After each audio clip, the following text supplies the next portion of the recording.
Russia, ఆ తర్వాత ఇంకా మాట్లాడుకోవాలంటే దాంతోపాటు బ్రెజిల్, ఇంకేం చెప్పుకోవాలి. ఎగ్జాక్ట్గా బ్రిక్స్ అనే పదం గట్టిగా మాట్లాడితే చాలు, బ్రిక్స్ అనే పదం గట్టిగా మాట్లాడితే చాలు. ఈ నేపథ్యంలోనే రెండు దేశాలు కూడా కలిసి పనిచేయాలి, రెండు దేశాలు కలిసి అడుగేయాలంటే కూడా చెప్పుకొచ్చిన సందర్భం. ఈ క్రమంలో కొన్ని ఇంట్రెస్టింగ్ వ్యాఖ్యలు చేశారు ఆయన ఏమన్నారనేది మొత్తంగా మనం మాట్లాడుకునే ప్రయత్నం చేద్దాం.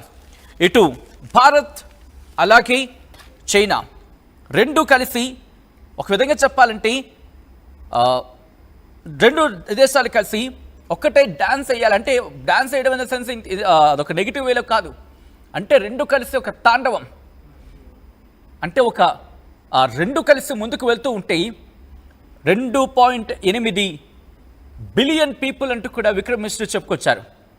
అంటే 280 కోట్ల మంది 280 కోట్ల మంది ప్రజలు ఉన్న దేశం గురించి మాట్లాడుకుంటున్న సందర్భం. సో ఈ క్రమంలోనే ఇంట్రెస్టింగ్ కామెంట్స్ చేశారు ఆయన విక్రమ్ మిశ్రీ. 280 కోట్ల మంది ఉన్న దేశం అంటే చైనా భారత్ కలిస్తే ఎందుకు ఈ ప్రపంచం మాట వినదు అనే అర్థం వచ్చేలా మాట్లాడుకొచ్చారు. షాంఘై కోఆపరేషన్ ఆర్గనైజేషన్ ఆ సమ్మిట్లో భారత ప్రధాని నరేంద్ర మోదీ, చైనా అధ్యక్షుడు షీ జిన్పింగ్ ఇద్దరు కూడా భేటీ అయ్యారు. మీరు ఆ విజువల్స్ చూస్తున్నారు. ఇరు దేశాల మధ్య సంబంధాలపై మాట్లాడుకున్నారు. భారత్ చైనా స్నేహంగా ఉండడం సరైన నిర్ణయం అంటూ కూడా ఇద్దరు దేశాధినేతలు కూడా మాట్లాడుకొచ్చిన సందర్భం. ఈ క్రమంలో కొన్ని కీలకమైన వ్యాఖ్యలు కూడా చేసుకొచ్చిన పరిస్థితి. ప్రధాని మోదీని మరోసారి కలవడం ఎంతో సంతోషంగా ఉందంటూ ఇటు షాంఘై కోఆపరేషన్ ఆర్గనైజేషన్ ఆ సమ్మిట్లో జిన్పింగ్ చెప్పుకొచ్చిన పరిస్థితి. లాస్ట్ ఇయర్ కజన్లో ఈ రెండు దేశాలకు సంబంధించి భేటీ జరిగింది. దాన్ని గుర్తు చేసుకున్నారు ఇద్దరు నేతలు కూడా. ప్రపంచంలో అత్యధిక జనాభా కలిగిన రెండు దేశాలు, ఏకంగా ప్రపంచ జనాభా సుమారుగా 800-900 కోట్లు ఉంటుంది, మధ్యలో ఉంటుంది. దాంట్లో 280 కోట్ల మంది చైనాలోని ఇటు భారత్లోని ఉన్నారంటే అర్థం చేసుకోవచ్చు. ఇటు అమెరికా తిప్పి కొడితే 35 కోట్ల మంది ఉంటారు అక్కడ. పాకిస్తాన్లో ఒక 20-22 వాళ్ళది అనుకుంటాం, 20 చిల్లరు ఎంతో ఉండాలి. సో ఈ క్రమంలోనే ప్రపంచంలోనే అత్యధిక జనాభా కలిగిన రెండు దేశాలు, గ్లోబల్ సౌత్ ముఖ్యమైన సభ్యులు రెండు కూడా.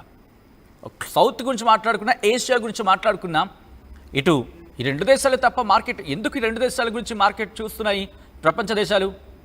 150 కోట్ల మంది ఉన్న జనాభా మంది మార్కెట్ విస్తరించుకోవాలని ఎవరైనా ఆలోచిస్తారు. వ్యాపార సంస్థలు ఏవైనా సరే విస్తరించాలని ఆలోచించే ప్రయత్నం చేసినప్పుడు వాళ్ళు గుర్తొచ్చే మొదటి పేరు. అందుకే ట్రంప్ ఏం చేస్తున్నాడు వ్యూహాత్మకంగా, ఇటు తన చేతుల్లో ఉన్న యూరోపియన్ యూనియన్ని, తన చేతుల్లో ఉన్న దేశాలని, మరి ముఖ్యంగా దీనికి చెక్మేట్ పెట్టేలా అప్పుడు మీరు చూసే అరబ్ కంట్రీస్కి సంబంధించి పర్యటనకి వెళ్ళాడు. దాంతోపాటు మరికొన్ని దేశాలకు వెళ్ళాడు. వెళ్ళిన క్రమంలో ఉగ్రవాదులతో కూడా చేయి కలిపాడు. ఎందుకంటే తెలుసు ట్రంప్కి. కానీ ఇదే ట్రంప్ తన సన్నిహితులతో మాట్లాడుకొచ్చాడు, లేకపోతే మాట్లాడంటూ కొన్ని కథనాలు బయటకు వచ్చాయి. ఏమని? దీనికి ఎవరైతే అడ్వైజర్స్ ఉంటారో, ట్రెజరీ అడ్వైజర్, ఆ వ్యక్తి ముసలాయన ఒకడు ఉన్నాడు, ఆయన పేరు మర్చిపోయాను, పీటర్ నవారో, ఆయన కావచ్చు, ఇలా కొంతమంది ఉంటారు. క్షమించాలి ముసలాయన అని చెప్పి నేను సంబోధించినందుకు. ఎందుకంటే ఒక మనిషికి వాల్యూ ఎప్పుడు ఇస్తామండి? ఆ మనిషి ఆయన వ్యక్తిత్వం, ఆయన వయస్సుకు తగ్గినట్టు నడుచుకుంటే ఇవ్వచ్చు. మనిషిని ఎందుకంటారు? మనిషిలా ప్రవర్తిస్తే మనిషి అంటారు, మనిషికి తగినట్టుగా ప్రవర్తిస్తే మనిషి అంటారు, అంతే కదా? లేకపోతే ఏ మృగంతో పోలిస్తారు కదా మనిషిని కూడా. సో అదే కోవాలన్నమాట ఈ వ్యక్తికి సంబంధించి కూడా. ఇష్టం వచ్చినట్టు అవాకులు చవాకులు పేలితే ఊరుకునేది లేదు. ఇక్కడ అయిపోయింది, ఏదో ఉంటుంది. పోను నీదంతా ఎంతవరకు అంటే కనుక అదే సామెత ఉంటుంది, కరెక్ట్గా గుర్తు రావట్లా. అలా నీ ఆటలు, నీ ఆకడాలు ఎంతవరకు చెల్లాయంటే ఒక లిమిట్, ఒక సర్టెన్ లిమిట్ వరకు. కానీ ఇప్పుడు అది దాటిపోయింది. కాబట్టి coming back to the subject, రెండు దేశాలు కూడా తమ మధ్య స్నేహపూర్వక సంబంధాలని కొనసాగాలని చెప్పి ఆకాంక్షించాయి.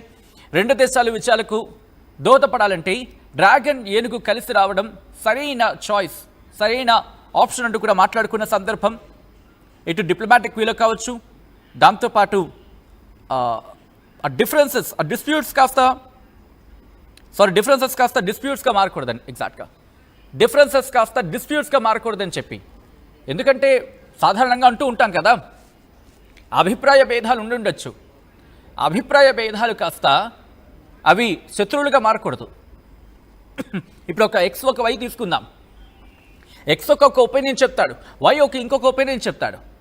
అది ఒపీనియన్లో ఉండే డిఫరెన్సెస్, కానీ వాళ్ళిద్దరి మధ్య యుద్ధానికి దారి తీయకూడదు కదా, శత్రుత్వానికి దారి తీయకూడదు కదా.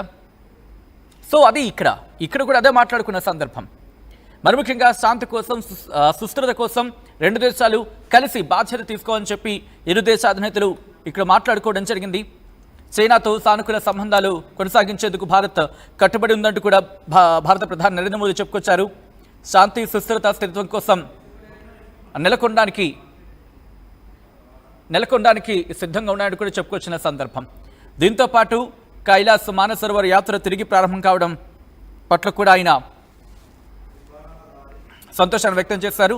రెండు దేశాల మధ్య విమాన సర్వీసులు పునః ప్రారంభం కాబోతున్నట్టుగా చెప్పుకొచ్చారు. అఫ్కోర్స్ దీనికి సంబంధించి ఇక్కడ ఉన్నప్పుడే డిస్కషన్ జరిగింది. మొత్తంగా 2.8 బిలియన్ల మంది, అంటే 280 కోట్ల మంది ప్రజలకు వాళ్ళ ప్రయోజనాలకు ముడిపడిన అంశం అంటూ కూడా ఇటు భారత ప్రధాని నరేంద్ర మోదీ చెప్పుకొచ్చారు. ఒక్కసారి ఇదే అంశానికి సంబంధించి భారత ప్రధాని నరేంద్ర మోదీ ఏం మాట్లాడారో చూద్దాం.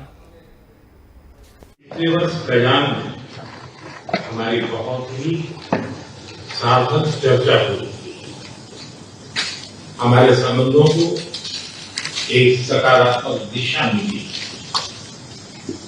सीमा पर डिसएग्रीमेंट के बाद शांति और स्थिरता का माहौल बना हुआ है। हमारे स्पेशल रिप्रेजेंटेटिव्स के बीच बॉर्डर मैनेजमेंट के संबंध में सहमति बनी। कैलाश मानसरोवर यात्रा फिर से शुरू की। दोनों देशों के बीच डायरेक्ट फ्लाइट भी फिर से शुरू की जा रही है। हमारे सहयोग से दोनों देशों के 2.8 बिलियन लोगों के हित जुड़े हुए। इससे पूरी मानवता के कल्याण का मार्ग भी प्रशस्त होगा। परस्पर विश्वास, सम्मान और संवेदनशीलता के आधार पर हम अपने संबंधों को आगे बढ़ाने के लिए प्रतिबद्ध है। एक्सेलेंसी, चीन द्वारा एससीओ की सफल अध्यक्षता के लिए मैं आपको बहुत बहुत बधाई देता हूं। एक बार फिर चीन यात्रा के निमंत्रण के लिए और आज की हमारी बैठक के लिए आपका हार्दिक धन्यवाद। पिछले वर्ष कल्याण में हमारी बहुत ही రైట్. అది భారత ప్రధాని నరేంద్ర మోదీ చెప్పుకొచ్చింది. రెండు దేశాలకు సంబంధించి సహాయ సహకారాలు ఇంకా ముందుకు వెళ్ళాలి. దాంతోపాటు ఇప్పుడు జరుగుతున్న పరిణామాల నేపథ్యంలో, ఎందుకంటే కొద్దిసేపటి క్రితం ఇటు ఫారెన్ సెక్రటరీ విక్రమ్ మిశ్రీ కూడా ప్రెస్ కాన్ఫరెన్స్ నిర్వహించారు. ప్రెస్ కాన్ఫరెన్స్ నిర్వహించిన సందర్భంలో అనేక అంశాలకు సమాధానం ఇచ్చారు. ఎందుకంటే ఏ అంశాలు చర్చకు వచ్చాయి, ఏ అంశాలు డిస్కషన్కి వచ్చాయి, ఏ అంశాల గురించి మాట్లాడుకున్నారు, ఏ అంశాల ప్రాధాన్యతగా ముందుకు వెళ్లే ప్రయత్నం జరుగుతోంది. అట్ ద సేమ్ టైం ఇప్పుడు అమెరికా నుంచి నేరుగా ఈ క్వశ్చన్ తెర మీదకి రాకపోయినప్పటికీ కూడా ఈ అంశానికి సంబంధించి అక్కడ జర్నలిస్టులు క్వశ్చన్లు అడిగే ప్రయత్నం చేస్తున్నారు. ప్రశ్నలు అడిగినప్పుడు ప్రయత్నం చేసినప్పుడు విక్రమ్ మిశ్రీ ఫారెన్ సెక్రటరీ ఆయన సమాధానం ఇచ్చారు. ఆయన ఏం చెప్పుకొచ్చారంటే, ఇటు ట్రేడ్ విషయంలో, ఇటు భారత్కి అలాగే అమెరికా విషయంలో ఇటు టారిఫ్స్ వార్ జరుగుతున్న క్రమంలో, అంటే ఇటు అమెరికా టారిఫ్స్ విధిస్తున్న క్రమంలో భారత్ ఎటువంటి అడుగులు వేస్తోంది, అట్ ద సేమ్ టైం ఇప్పుడు చైనాతో ఎలా వెళ్తుందనే అంశానికి సంబంధించి మాట్లాడిన క్రమంలో ఇటు గ్లోబల్గా ఎటువంటి